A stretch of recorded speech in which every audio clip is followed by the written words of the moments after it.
Après 2 ans de difficultés financières, Tahiti Hélicoptère met finalement la clé sous la porte.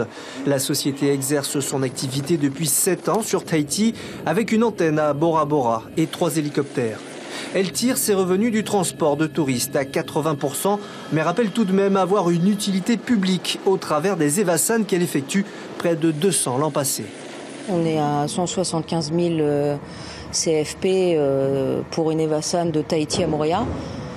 Donc, alors que l'armée, par exemple, ils sont à combien? Ça frôle le million. Pour nous, c'est une réelle défaite de clôturer cette activité. On ne s'attendait vraiment pas à en arriver là. On pensait vraiment qu'on allait être suivi de tout le monde. Donc on est très triste et choqué de la réaction du gouvernement. Sollicité depuis 2015, le gouvernement n'a jamais donné suite aux demandes de l'entreprise.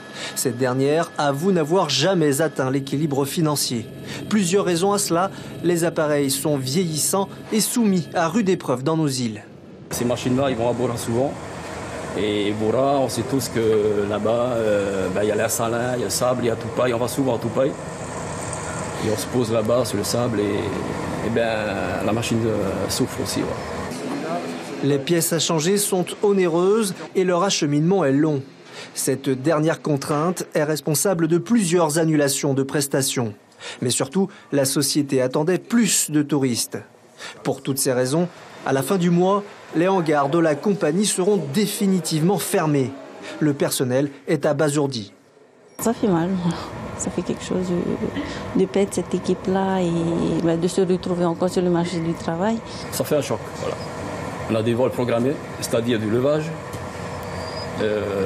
pose des grillages pour les sociétés comme JLP et tout. Dernièrement, là, on a fait à Punaouia.